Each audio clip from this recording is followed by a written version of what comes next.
I want to welcome, we have a number of special guests to our Lunch and Learn. We meet every week on Mondays and Wednesdays at 12:30 p.m. to discuss all aspects of Israel and Zionism, past, present, and future. And last week, we were discussing the Israeli elections. And I just want to give you an idea of how this all came to be. We said we were watching campaign ads from a number of candidates and a number of parties in Israel, a number of the political parties, and we were very confused by what we saw. You know, there were a lot of ideas thrown out there of what Israel should do and what Israel can be, and we were wondering, can they actually achieve all these things that they're talking about, and what differentiates one party from the other? And we just ended the session with a lot more questions than answers. And our friends Janet and Erwin Tobin said, well, Bob Golub can totally answer all the questions that you might have about Israeli elections and political parties and that whole system. There's no one who knows it better than Rabbi Golub. So within 10 minutes, the connection was made, and here he is. Rabbi Golub was the executive director of Mercaz. Did I get that right? Yes. Okay. Of Mercaz for 25 years. Mercaz is the Zionist organization of the conservative movement, and he now lives in Modi'in, Israel, where my parents live as well. And oh, my father's on the call. Welcome. And it's my pleasure to introduce Rabbi Golub to bring us a little insight into the very complex and complicated system of Israeli elections. So, Rabbi Golub, the floor is yours, and we're glad you are here. Thank you, Candace Schran. I just want to apologize. I'm having a slight elevated fever right now, so you might find me shaking, but it's all under control. I got my COVID test today, so but these things happen.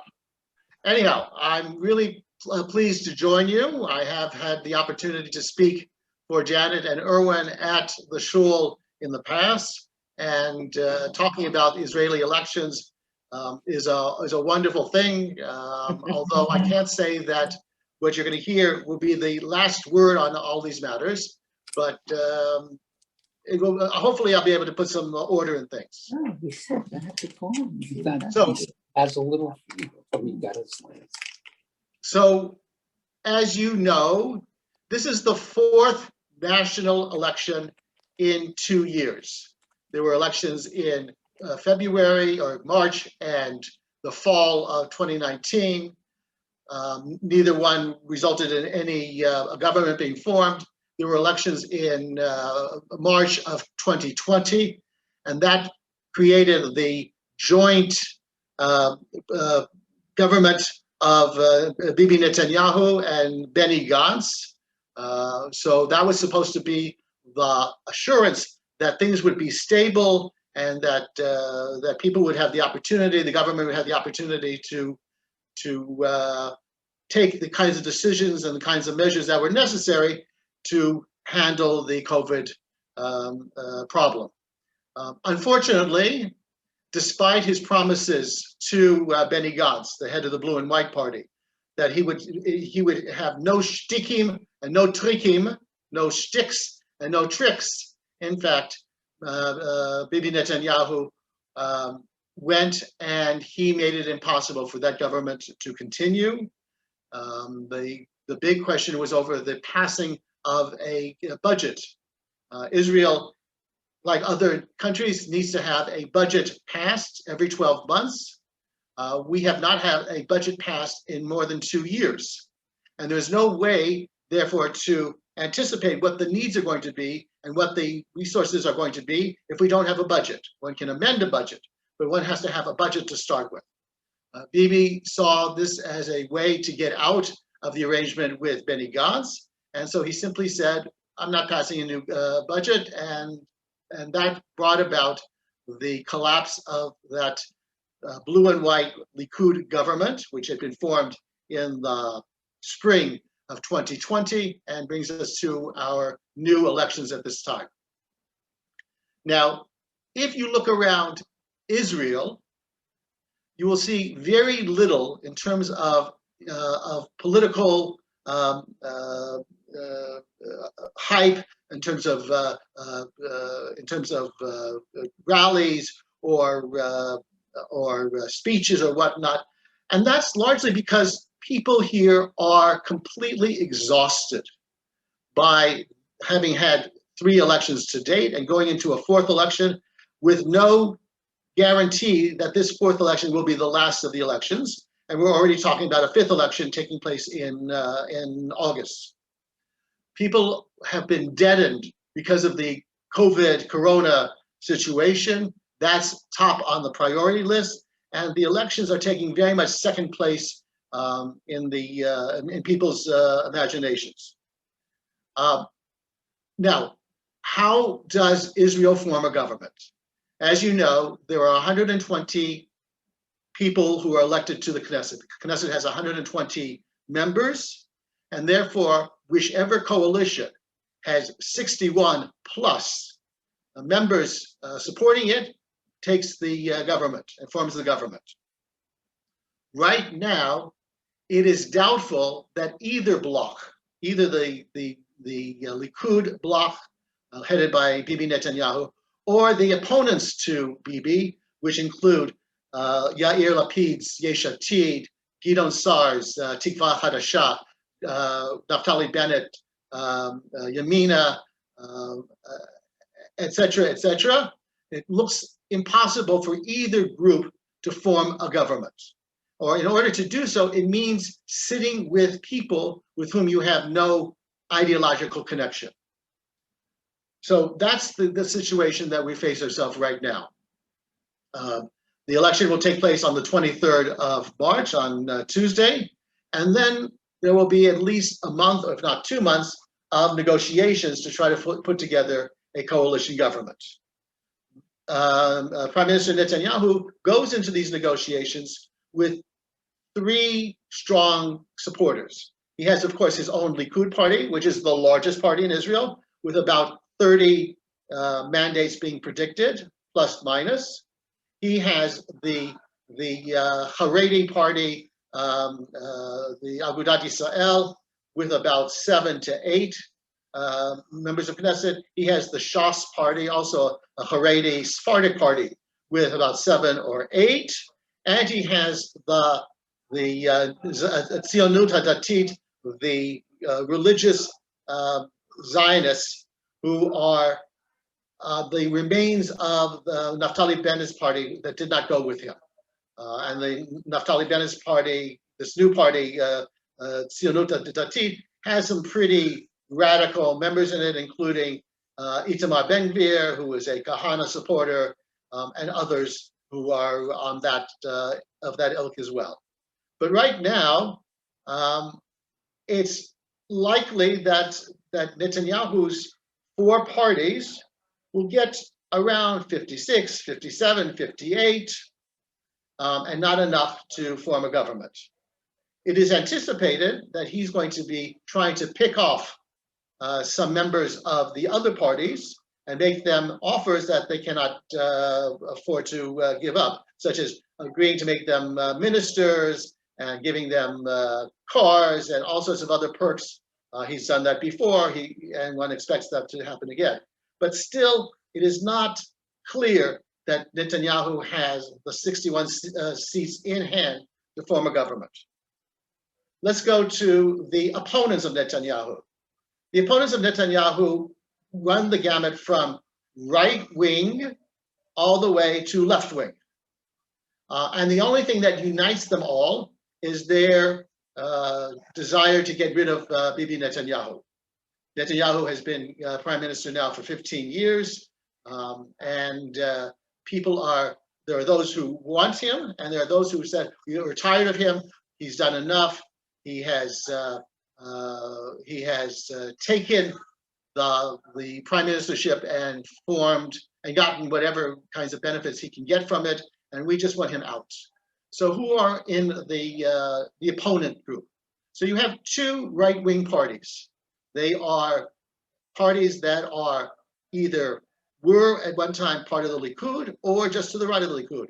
You have Naftali Bennett's Yamina right-wing party, which used to be known as the right-wing religious Zionist party, but it chopped off the religious Zionists from the group. So it is a right-wing party. You have as well Gideon Sa'ar. Gideon Sa'ar is a former member of Knesset. He was a minister under Netanyahu.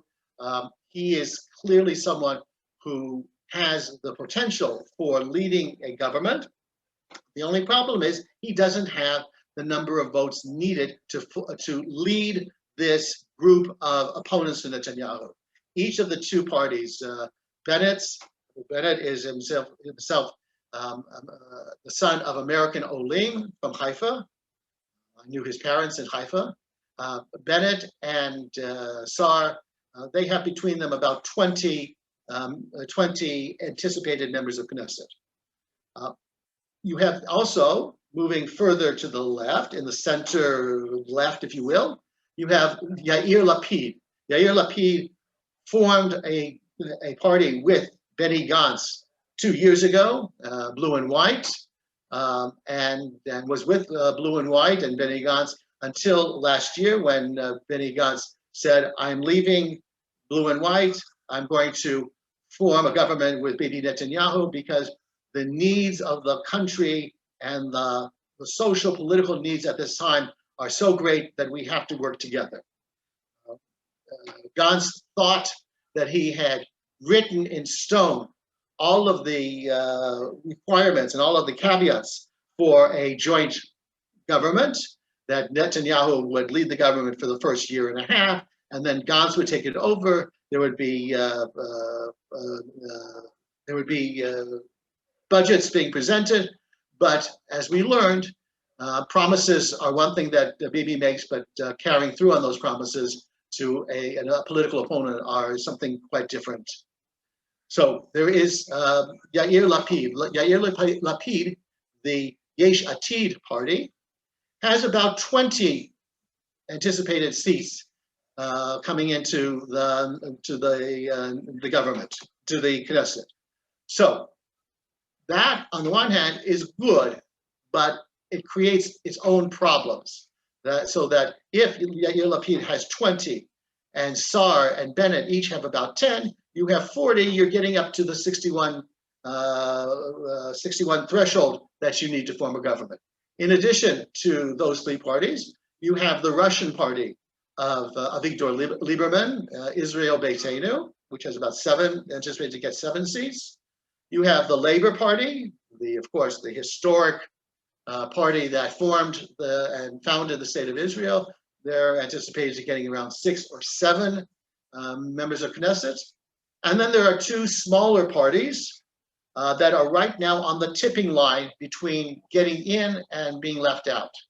Israeli Knesset laws require that for a party to be represented in the Israeli Knesset, the party has to win 3.25% of the vote.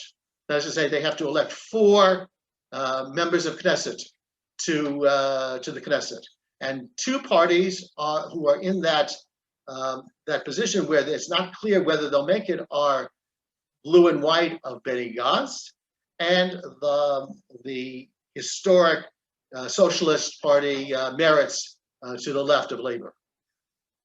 If they all make it through, then the power shifts to the opponents of Bibi Netanyahu, but that is not necessarily such a foregone conclusion.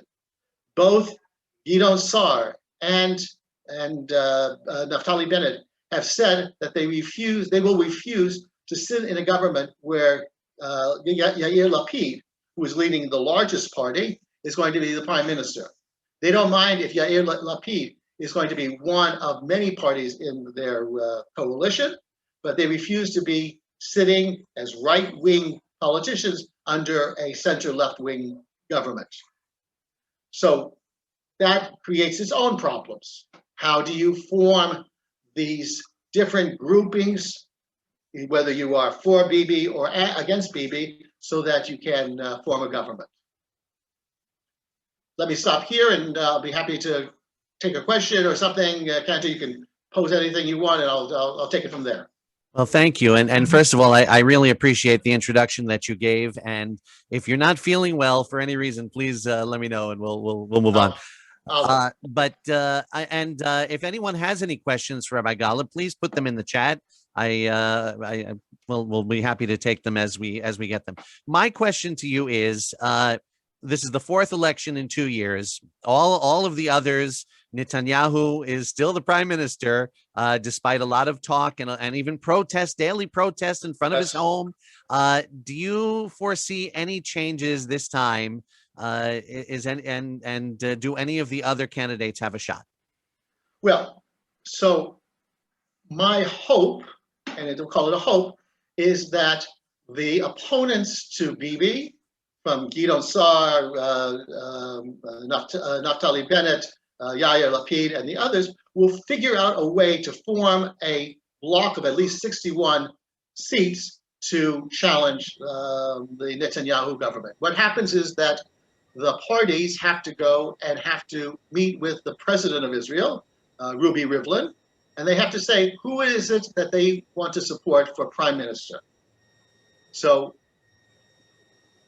all the parties will meet. Those who are supporting Bibi, Likud, Shas, Agudat Torah, and the religious Zionists, they have all come out and said that they support Bibi as prime minister.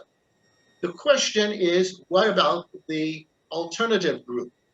And there, the issue is, will Yair Lapid, who will come into the negotiations with the largest number of delegates, somewhere around 20 seats, as opposed to Saar's 10 and Naftali Bennett's 10, and Avigdor Lieberman's Russian party with 7, and the Labor and the Meretz, Yair Lapid will come in with about 20. Will he be able to submerge and bring down his own ego and allow someone else to form the government while he is the largest party in that government? And it's not clear. Obviously, people run, party leaders run for office in order to be the top guy.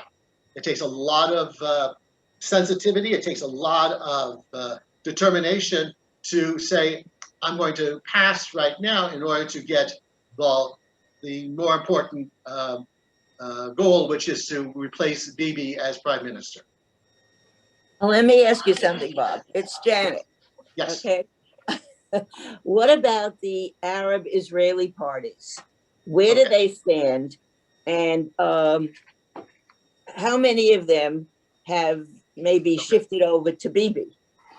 So, as Janet is saying, there are actually now 2 key Arab Israeli parties. There is the larger joint list, which in the previous election had 15 seats and now are expected to have 10. And one small group within that joint list, who represent the Bedouin population in the Negev, they are tottering on the threshold of getting into the Knesset. It is not clear if they get in. If the 4 people from the Bedouin party get in, they have indicated that they are not going to be in anyone's pocket, and they will certainly consider a Netanyahu government just as much as a Yair Lapid anti-Bibi government. It will should that happen, it is possible that those few seats could make the difference between 58, 57, 58, 59, and 61, 62 for Netanyahu. But we don't know what's going to happen. They're one of the parties like Meretz and like Blue and White of Benny Gantz, who are teetering on the threshold of the 3.25%. And it's not clear if they'll elect enough, get enough votes to get into the Knesset. Lisa is asking a very interesting question about the millennials, the millennial population in Israel. Do you have any idea which way they're going in terms of this next election? Historically, millennials, or the younger population, in every election have voted to the right. Remember that millennials are the ones that serve in the army, who have been exposed to violence and difficulties, and historically, millennials, whether they're Generation Z or Y or whatever, historically have voted more conservatively than their parents and grandparents. The largest group of labor and merits voters are people of my age, almost 70 plus. And as we go down the ranks, the more ideologically political groups like Naftali Bennett and Gideon Sa'ar are picking up younger voters. Now, part of that is, as I said, that Israelis who have served in the army have gotten to see a certain view of the Palestinians that is not easy to live with. They have also seen that there isn't any new hope at this moment for a peace settlement with the Palestinians, and they are willing to vote to the right. Where exactly they will fall, I don't know. But they're anticipated to be in either Naftali Bennett's party, or Gideon Sa'ar's party, or Netanyahu's party. And we spoke a lot about Yair Lapid as a potential contender this time. Yes. What do we know about his foreign policy credentials? That's been a very common compliment of Netanyahu. That, all right, living in the country is not always so easy, but he has very good relations with the other countries. Does Lapid have enjoy a similar level of relations? Lapid, his only activity in coalition government was serving as the finance minister under a previous Netanyahu government. He did not serve in the foreign relations seat. We can anticipate that he would represent the kind of more open policies of, let's say, the Biden administration or the Democratic Party, as opposed to the Likud and Trump. Bibi has said that he is very proud of having endorsed Trump A to Z, and he stands with Trump and stands with the Republican Party. Yair Lapid, who himself is a very well-spoken candidate, English is perfect. He and his party have had a connection with the conservative Masorti movement in the World Zionist Organization. They represent a more center, slightly left position.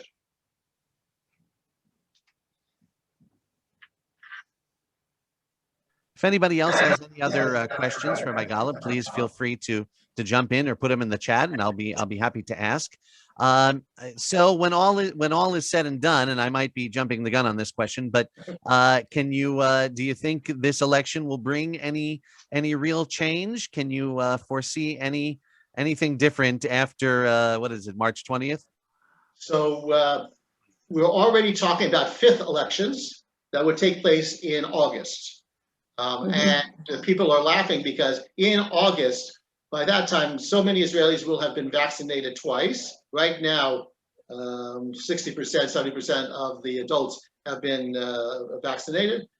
People are just going to be out of the country. The rules of Israel are, unlike the United States, you must physically be present in Israel on the day of elections. There is no absentee ballots. So the joke is that should there be fifth elections, and they're already talking about them, that it will come at a time when no one will be around.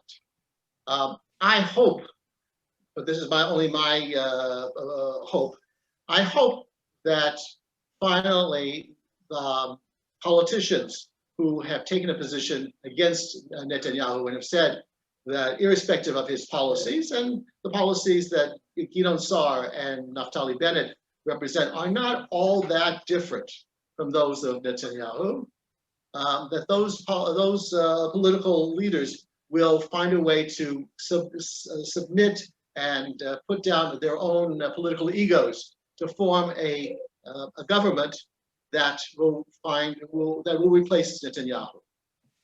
We are clearly looking, if Netanyahu wins, at a decision by the Knesset that would change Israeli law and would prevent a sitting prime minister from being put into a legal battle. Just like in France, one has to wait until the prime minister has been out of office in order to bring a civil suit against him or criminal suit. So too, Netanyahu has made it clear that he wants to have that kind of protection for himself, because his court cases are moving forward slowly, but moving forward. Let me ask you another question. I just wondered, the other parties, are they at least telling the people what they would propose for the country? Or are they just saying, we want to get rid of Netanyahu? I think, to be honest, and again, this is the fourth election, it has come down to only one issue. You're either for Netanyahu or you're against Netanyahu. And there is no other position that's being discussed. And that's the situation today. And that's why no one is really talking about the elections in the Israeli media. Yes, there are the nightly news stories, but people are really just tuned out. They just want to get it over here, get to the date and vote and get it out. Do you think that will affect voter turnout? Well, Israel has had historically very high turnout, 70% or more. So I don't know if it will affect the turnout, but it could. Again, I think people are either you're for Bibi or you're against Bibi. And if you're against Bibi, then you have to choose which party you're going to vote for that will carry out that decision most effectively. I can tell you myself that my wife, Judy, and I are both planning to vote for two of the center-left parties that are on the threshold and may not make it in. Whether we vote for Meretz or whether we vote for Blue and White, we are planning to vote for those parties just to make sure they get in, that they have the requisite 3.25% to get in, so that they can be represented. Do I support Meretz or Blue and White in terms of ideologically? Not particularly, but the idea of wasting votes, which is what happens if you vote for a party that doesn't pass the threshold, is worse than anything else. We have a question from Alan. He asks, can you imagine the religious parties going with Lapid if they are promised funding for yeshivot? What do you think of that? I don't think that will happen. It is possible that once Lapid forms a government, that he will sit down with the religious parties and we'll see wherein they can cooperate. We have to remember that the religious parties, which were historically the Mizrahi sat with the Labor Party for the first 30 years of Israel's existence. And the reason why, even though Likud was closer on ideological grounds to the religious parties, was because the Labor Party said to the religious parties, you do what you have to do, we'll close a blind eye to that, you give us the support we need in other issues, and we'll find a modus vivendi to work together. I don't think it's going to happen. The debate about the conversion of and the acceptance of conversion of Masorti and Reform converts in Israel has given the religious parties once again the chance to attack Yair Lapid, who is in favor of pluralism. But you never know, because the government sits on large amounts of money. Ultimately, what the religious parties want is the kinds of subsidies that they've been getting for religious students, for yeshiva students, for children's benefits. And, you know, it is not beyond the realm of possibility for them to, for one or both of them, to choose to go with Lapid, but it will take a long time until that happens. All right, thank you. If anyone else has questions, please feel free to put them in the Rabbi chat. Golub, Oh, go ahead, Yes. Rabbi. Yeah. can I have it? I'm very confused because you said you shared the number of seats that each of these parties, you know, Yesh Atid and Naftali Bennett and Gideon Sar. You know, the question is, how does an individual become the one who has the opportunity to form a coalition government? You know, because if you get a certain number of votes, the idea is that you've got to get enough people to join with you to get over the 61. That's true. So how do you get to be in that position? Is it the party has to get the most votes? Well, so that's the issue. That's the question. Technically or historically, it has been the leader of the party with the most votes who has been made the prime minister. It has not always been the case. So going back about a dozen years, Tzipi Livni led the Kadima party, and she won more seats than Netanyahu and the Likud. But she was unable to get other parties to support her. And so even though she had the largest party, Netanyahu had the most people going to the president of Israel, Ruby Rivlin, and saying, we support Netanyahu as prime minister.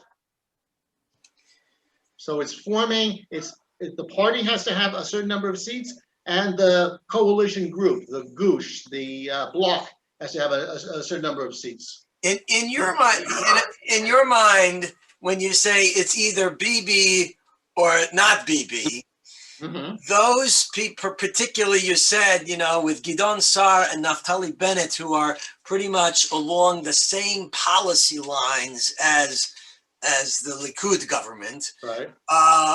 Do you see what would be some of the differences, and how would that affect the Israeli population if you know, Naftali Bennett and Gideon Sar, you know, were able to get rid of Bibi and to end this period? What would be different, and how could we look to the future? Okay, good question. Well, so let's make a separation or distinction between Naftali Bennett and Gideon Sar. Gideon Sar has been until now a staunch, verified Likud member. He is running on a platform that says, you like Likud, vote for me, but I will under no circumstances countenance joining a government with Bibi Netanyahu. Naftali Bennett, on the other hand, has been saying, yes, my policies are right-wing, like Likud, and I would not rule out a government with Bibi Netanyahu, provided that I became noted officially as part of a rotating prime ministership, such as what Benny Gantz tried to get. So Naftali Bennett has not been emphatic one way or the other about what he's. Well, you said that he won't be in a government where Yair Lapid. Hi. Yes. Hello. Naftali Bennett and Gideon Sar have said. Now, obviously, things that are said before elections take on a whole different meaning after the elections. but they have both said that we would not sit with Yair Lapid if he is the prime minister. But they also both have said, but we would accept Yair Lapid as a fellow player in our government, and obviously with 20 seats, he would have a majority or a large number of ministers in the government. He just can't be prime minister. But the decisions that one announces today may not be relevant on the day after the elections. And what do you mean by right wing exactly? So the historic divide between Netanyahu's Likud and the Bayit Yehudi and Tikva Hadashah versus the center-left parties is twofold. One, the right-wing parties are against a two-state solution. They will agree to some kind of nominal autonomy for the Palestinians, but they refuse to give up the historic land of the Jewish people. After all, if you read in as we get around to Bamidbar and Devarim, Moses is going to lead the people across the borders, across the Jordan River, and the Israelites will settle in the historic homeland of our people, which was Shechem, Nablus, and Jerusalem, and Hebron, and the other hilly cities. And these right-wing parties say, we will not agree to giving up these territories. We may agree to some kind of autonomy on those territories, because right now the bulk of the population that lives there are Palestinians, but we're not going to ideologically prevent Jews from moving there, and we're not going to agree to those territories leaving our control. So one is a question about the two-state solution versus some kind of one-state or autonomy state, and the other is capitalism versus some kind of government where the government is involved in holding up people who are economically constrained, and certainly Corona has created that kind of situation. The unemployment rate in Israel is very high, and it's going to take some time for the economy to bring itself back to where it was before the COVID crisis. I have. Yeah. Go ahead. Yes. I have two questions from the chat. First of all, you said that there's a possibility of new elections already in August. What Marty is asking, what triggers a new election?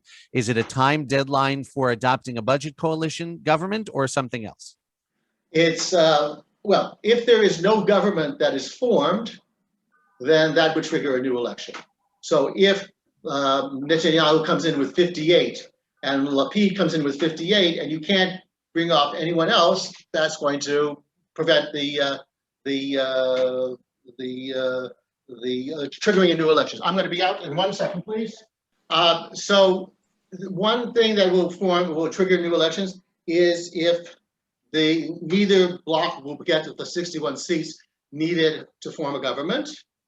And the other thing is that if they form a government, which let's say, and then one of the parties in that government drops out, so that the party in power no longer has the support of 61 of the 120 seats in the Knesset, then that would trigger new elections as well. Eva is asking a very interesting question, which is that from where we sit in the United States, Bibi has orchestrated the Abraham Accords.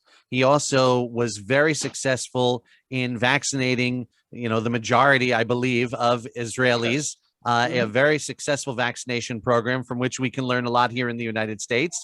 So is he riding a wave of popularity these days, or is it not such an easy climb for him? So I would say that were we 2 years ago, then Netanyahu would be riding a wave of success. But at this point, a lot of people, again, we don't know the numbers, a lot of people are just fed up with Bibi, with the kind of petty and not so petty corruptions that have taken place. He has done good things, but he has also done things that have not endeared himself to the Israeli population. The Abraham Accords are wonderful, but do they change the daily life of Israelis? Unless you're traveling to Dubai or Abu Dhabi, no. We never had wars with Dubai and Abu Dhabi before. It's unlikely that we would. So it was more publicity than anything else, in my humble opinion. Well, they have just announced today the tremendous billions of dollars of investment that Dubai is going to make in Israel in all kinds of areas. So I don't know that I don't know. Well, about let's see. I mean, it makes a lot of hoopla to announce things, but when you get to Tufas Atam Tish, as you might say, let's see what goes on. But again, I would say people who like Bibi no matter, and people who don't like Bibi and have voted against him in the past will not vote for him now. The country is split 50-50, and it's not clear, whether a new government will be formed after this fourth election or whether we're going to have to go to new elections. All right. What is happening between Israel and Jordan at the present time? So as you may have heard, the Crown Prince of Jordan, who came to Israel or was on his way to Israel, wanted to go visit the Temple Mount. And all of a sudden, on the eve of going up to the Temple Mount, the Israeli military said, "You're taking too many people. They're taking their own armament. We can't allow this." And the visit was canceled. Jordan has been looking for an opportunity to rub Bibi's nose in the dirt for a long time. So Jordan said, well, okay, if we can't come to Jerusalem, you can't fly over our country to get to Abu Dhabi. So that's the situation. It's clearly Narishkeit, but sometimes Narishkeit determines very important things. Janet, I think you had a question. You have to unmute. There you go. Bob, is there any way that Bibi would be able to form a government without the two Haredi parties? No, absolutely not. Bennett and Saar would never. Bennett and no, let's put it this way. Saar would never join him because that would remove the whole raison d'etre of Saar's party. It is possible that Bennett would, but Bennett's price is quite high. He's insisting on being being in a rotation for prime minister. But it is not beyond consequence for Bibi to steal certain people from Bennett's party who have been elected to the Knesset and offer them wide-ranging benefits, and with them saying, we were elected with Bennett, but we're going to join Bibi and his coalition. One is expecting some kind of trick like that taking place.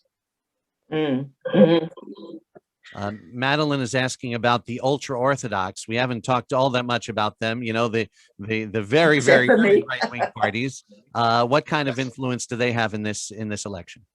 So they threw their lot in with the Likud some 20 or more years ago, maybe more, that they would support a Netanyahu government, that the Likud would give them the right to determine questions of religion and state, and kashrut and whatnot. And the state would also maintain very generous financial benefits for young men who are studying in yeshivas. They have nothing, there's no way that they can leave at this point Netanyahu's government. Now, if there be a new coalition, a new constellation of forces with Yair Lapid or Gidon Sa'ar or Naftali Bennett leading the anti-Bibi faction, one or both of the religious parties could decide to join with them. But the gap between the ultra-religious parties and the rest of the population has only widened. We knew that the ultra-religious have their own way of life and their own values and their own activities and their own values. But watching the religious parties disregarding the edict to shut down schools in their communities, and their communities have the highest amount of COVID health issues, and marriages and funerals, to see a population which is wholly disconnected from the rest of the population has made those relationships much more difficult to build. The Israeli government has to come up with some solution finally to the question about drafting the religious or finding some way to handle it. The Supreme Court has given the government X amount of time, but it's coming due right now. And the religious parties simply will not accept simply not accept service in the military for their young men. All right, I have two more questions personally, and if anybody else does, please feel free to put them in the chat.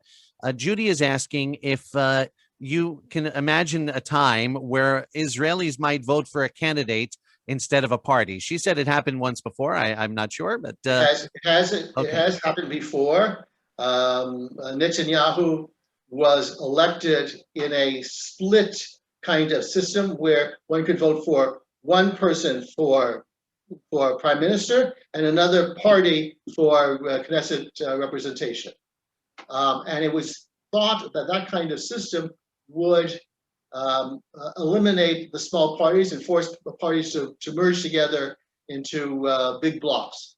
But the opposite took place. And in fact, the governments of Netanyahu, when he was prime minister in 97, 98, were governments that were very weak, and it was considered a failure. So the Knesset went back to the old system where you only vote for a party, and the head of the party is your choice for prime minister.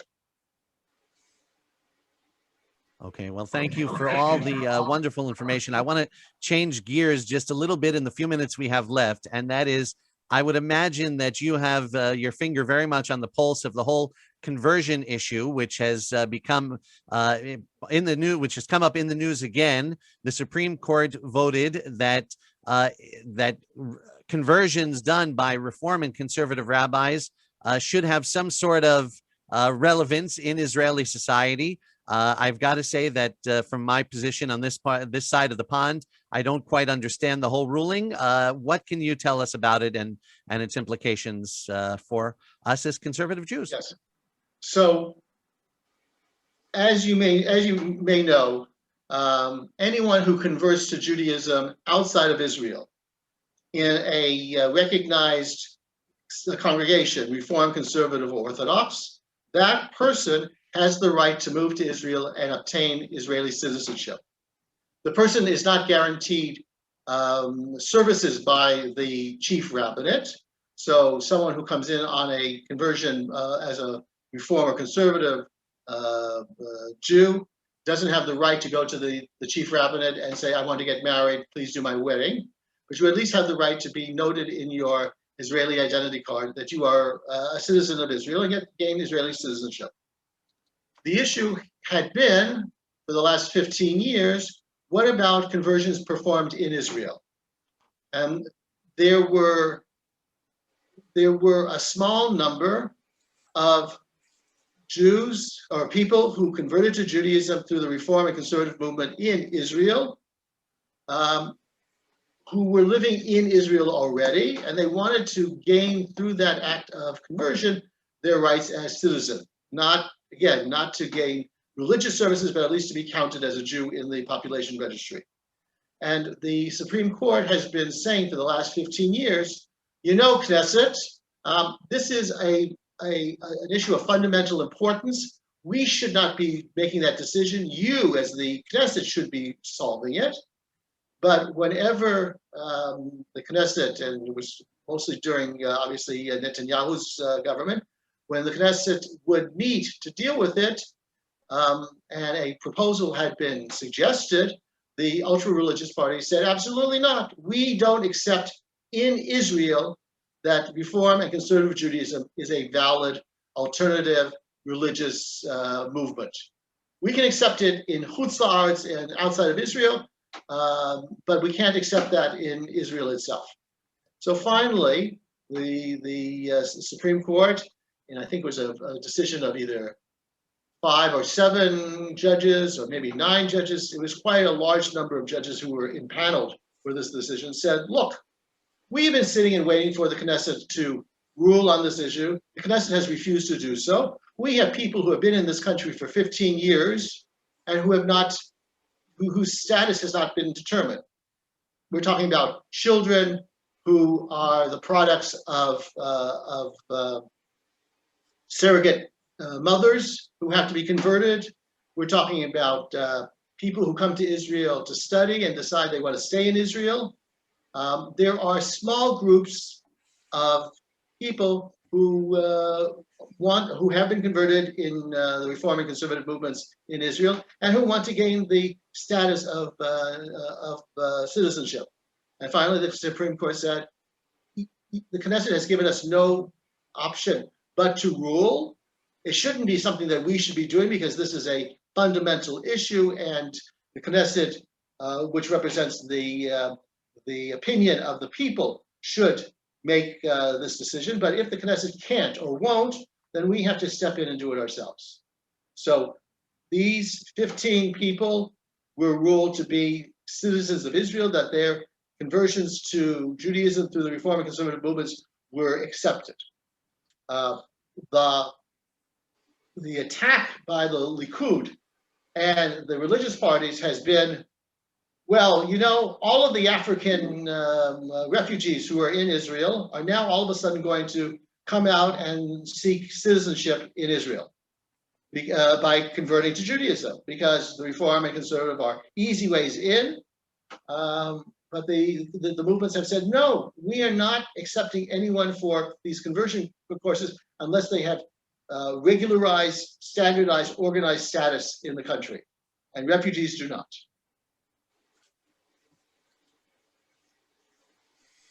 All right. Well, that was definitely enlightening. So has that ever happened before where the Supreme Court has kind of stepped in because the Knesset did not? Yes.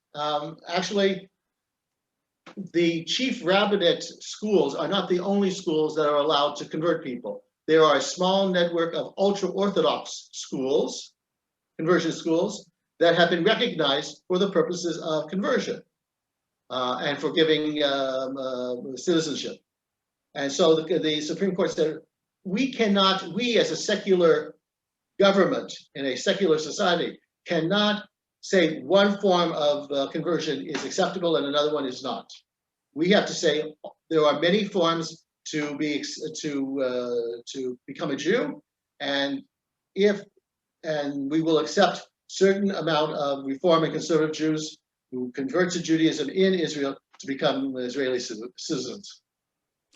And my last question is the Supreme Court the final word on this, or is this still subject to appeals and further discussion? So Israel puts the majority of its power in the Knesset. The Knesset can overrule the Supreme Court. So if the Knesset pass a law to disregard the ruling of the Knesset, disregard the ruling of the Supreme Court and pass the supermajority, then the Knesset would be the last word on the issue. That's the difference between a parliamentary system and a presidential system. Well, I want to thank you for a very enlightening hour on so many different topics. And I especially appreciate the fact that you were able to answer all our questions when you're not feeling 100%. And also, I gave you the wrong time originally because we forgot that we changed the clocks here in America. But we are extremely grateful for your time and for your expertise. Thank you very much. It was a pleasure for me. Anything that I can do for Erwin and Janet and for friends and family, I'm happy to do. And if anyone has any further It was our pleasure questions, to have you here and to see you. And we're looking forward to seeing you soon in person. Amen.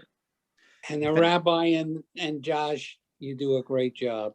thank you. And I have to tell you, Bob, you always have the right answers. And if we had any more questions on Zionism or anything about Israeli law, we will have you again. Please, I'd enjoy it.